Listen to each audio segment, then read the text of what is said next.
It's that time. We are going to do our first casting harvest of my hot frog. It is, I took it out of the setup already, so it's the original tier that was started. And just for those who aren't familiar with the timeline, started in July. We migrated or started the migration of the worms from this tier to the new tier. I'd say beginning of October. Obviously, that migration, if you watched recently, we know took more than anticipated. So definitely at least a good month or so, I think.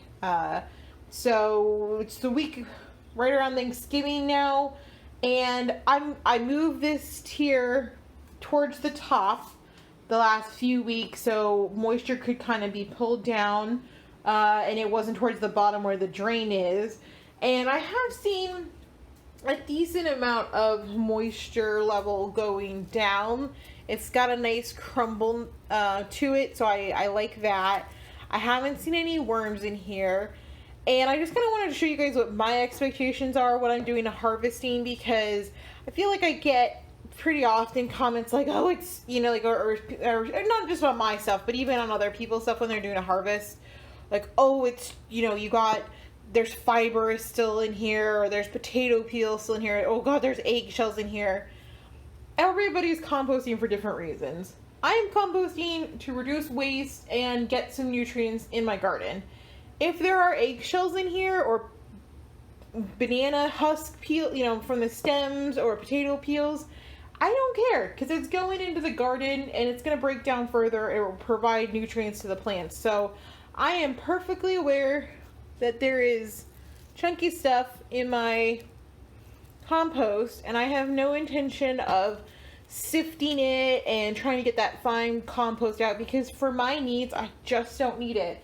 And I want you guys to realize that you don't also have to conform to like the whole sifting process and making sure everything's nice, fine, you know, castings. Like, if you don't need it, don't worry about, like, that's an extra step. And for me, I'm trying to make this an easy, passive thing we can do that, you know, helps reduce our trash a little bit, puts some healthy, hopefully, nutrients into the garden.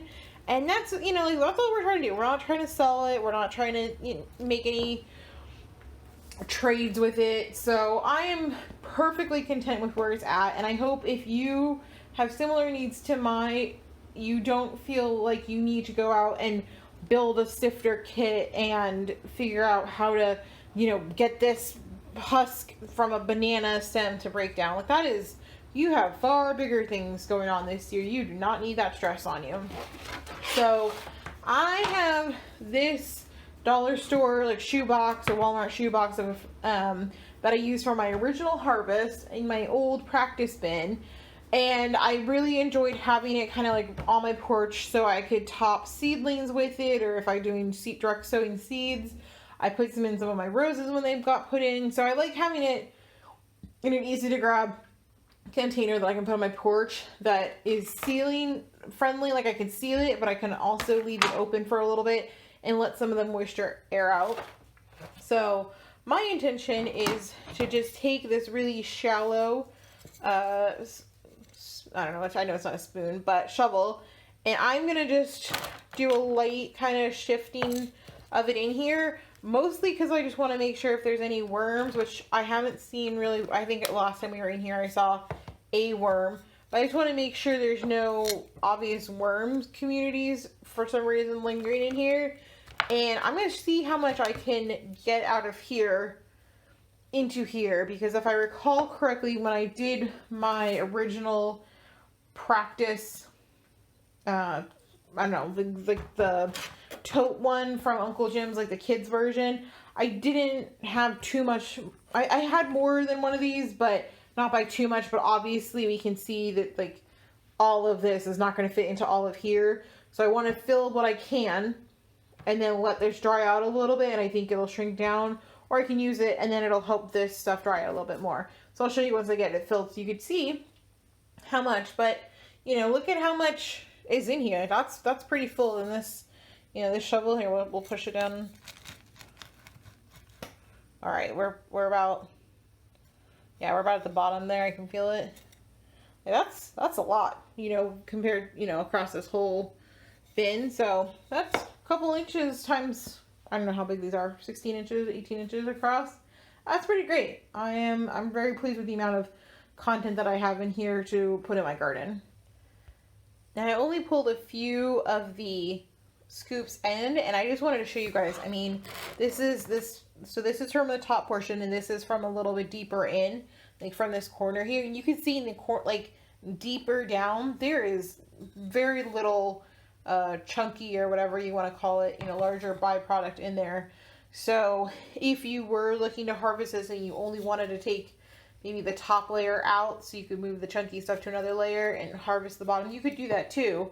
You would just end up with a lot less. And while we're talking about this harvest, I was pleasantly surprised that one, there was no odor when I opened it up and started shoveling it around. And then when I really got in here and got to the bottom, I got a whiff of just nice, natural, like, nature, earth. Like, not bad, bad at all, like, very therapeutic. So I don't know if it's something, like, ingrained in the human body to appreciate dirt, but it was really refreshing, and it was not at all a bad smell. And I was just like, wow, this is really nice. So another bonus, doesn't smell. I am in awe how much I was able to fit in here, because I know how dense it is, but how much is left is even greater. I really didn't get this front part too much, so there's definitely, I don't know if there's a full container, but definitely another half a container at least in here. I think pretty close to another full container, to be honest with you. But I am just so pleased and impressed by just the beautiful dirt that we have made.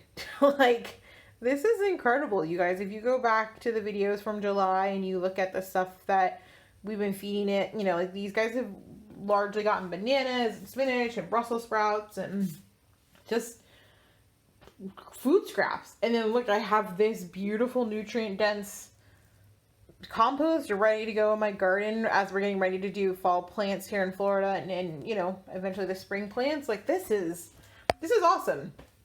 Cannot tell you how excited I am and how pleased I am with such a harvest, especially for the first go around.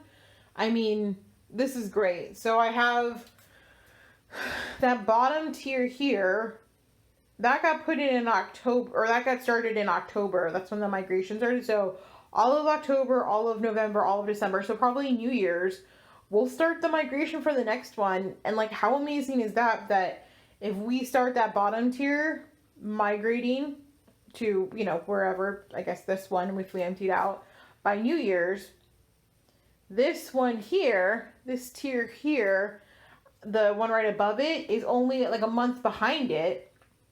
And so that means that, gosh, we probably will get something out of that one potentially as early as February. You know, maybe, I mean, like, that's a lot of compost really quickly if you think about it. So I'm really excited, and I'm hoping as my worm community grows and expands and I can get, like, you know, my worms reproduce in here, that I'll be burning through food quicker, can feed them quicker, and it'll be filling the bins quicker, because Uncle Jim's worm farm, the team there, I think it was Irma that was helping me out.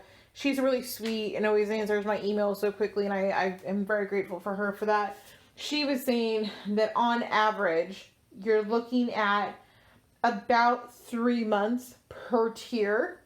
So I feel like that's pretty reasonable. I remember this bin was pretty full when we got it, kind of decided, you know, we're at capacity. But, you know, for context, all of the food and the bedding that they get when you start them off, that all gets broken down over time as well. So here's just for context for you guys who haven't seen this before.